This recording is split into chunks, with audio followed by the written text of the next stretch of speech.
About getting your first victory, what's it mean to you coming at home and that whole ball of wax? You know what? It's obviously special. You know, when you're the head coach, it's a lot more stressful, to say the least, and a lot of different things pulling you in different directions. But you know, it was obviously good to get that first win out of the way, and you know, we're undefeated here at home.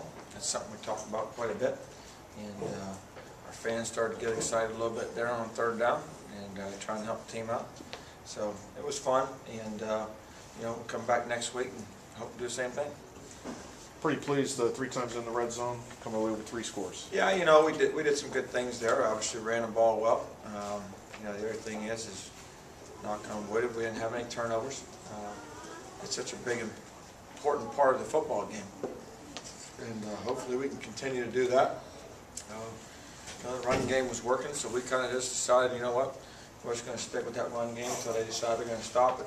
Early on, we had a couple, you know, situations there where we didn't get a chance to finish drives like we expected, but overall, I thought it was a good performance, and we'll just try to build from there. You like the balance you're getting on your running attack? 3 guys around 60 yards. Yeah, we got a pretty good group of running backs back there. You know, you got Cook in there, and you know, you got Jordan Thompson. I mean, that guy's 18 years old, and got some freshmen stepping up. Bellamy's a freshman. Torian Pace is a freshman, and then Alan Jones is a freshman. Cook is only a sophomore. So good things are to come. Just got to keep getting better up front, and hopefully we will. Yeah, can you talk a little about Jordan? Because I mean, he looks like he was the second string guy today. And Jordan's a guy we feel like could be really special. He runs very hard, as you guys can see. Not one guy can tackle him, and that's something that we emphasize. And I think to get through this league, you guys have seen across the country today, you better have more than just 1 or 2 running backs, and that's why we made it a conscious effort to sign 3 guys. We did, and we feel like we got 5 running backs that can play at any given time, and whoever gets the hot hand, we're going to play. If we see you swinging the ball around and we're concerned about your ball security, we're going to pull you off the field and you're not going to play. I mean, that's just the way it's going to be, because we can't have turnovers, can't put the ball on the ground. We didn't today, but if we see that ball swinging around out there, we're going to pull you off the sideline, put the next guy in, so that way we don't have those turnovers at running back. Eric, can you talk about Dominique's punt return, just what that brought? Momentum. You know, I think it's a big part of the game. You look at Penn State last week, what did it do for them? Look what it did for us. And special teams are such a big part of football that a lot of times we just don't want to recognize, but it is. You know, Penn State, it gave them momentum. Today, it gave us momentum. And I've been telling Dominique for 2 weeks, we're going to get you a touchdown in a return game. And it happened to be today. I wanted to get it last week, but we got it today, and that's a good confidence builder for him. And you know, we got to still get some things squared away on some other teams that we want to do better, but I feel like we're taking steps forward, and that's always encouraging. Did D'Alessio really step up today, I mean, for his second collegiate game? You know, Donald's a good football player. We put him in a couple situations here and there where, you know, he has back against the wall, but Donald played well. You know, I thought, other than the trick play, you know, they kind of dink you down the field, and what they do is they try to frustrate you. And then you get frustrated, and then you try to blitz them and bring everybody in, and all of a sudden you got a guy running free, or you got a guy in one-on-one situation that's not a good situation for us. So you got to be patient, and that's very difficult for me because I'm not a guy that's very patient on the sideline. But I told our defense, you know, it's fine to bend, just don't break. And second half, we bend a little bit, but we didn't break, and you just got to keep fighting through it. And, you know, that's part of playing defense this day and age. These teams want to spread the field. They want to formation you to death and run all kinds of different formations. And, you know, for the most part, hey, they didn't have to show anything in that first game. You know, they had control of the game from the get-go.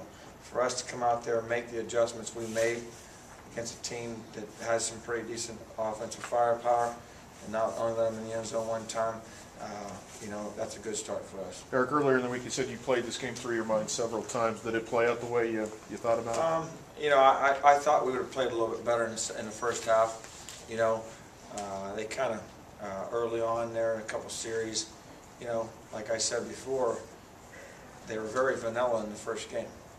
So they come out second, first and second drive there, and they're doing a bunch of different stuff.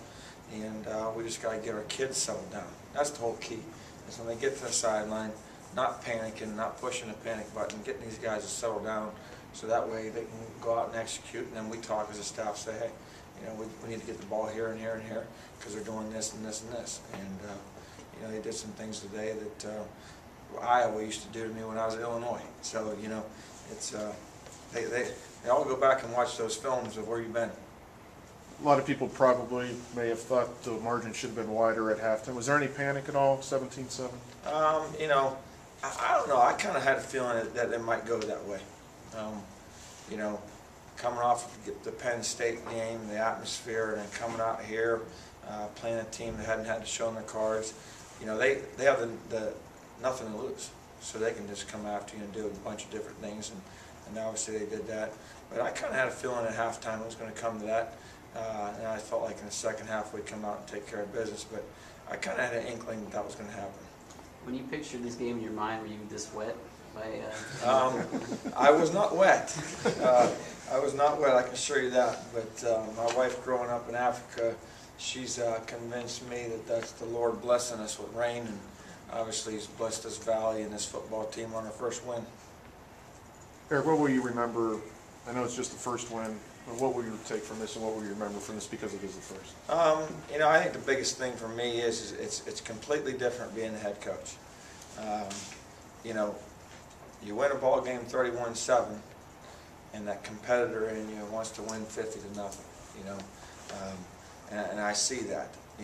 And they're hard to get. I sense that already. That wins are just hard to get in general. You can't take anything for granted. You guys saw all the upsets today. It's happening all over. You look at Kansas. Kansas comes back today and beats Georgia Tech. South Dakota beats Minnesota. James Madison beats Virginia Tech. Why are those things happening? And, there's a lot more parity in college football than people think. And you got to take your wins when you get them, but you got to respect the game. And anybody can beat anybody on any given Saturday. And that holds true week in, week out.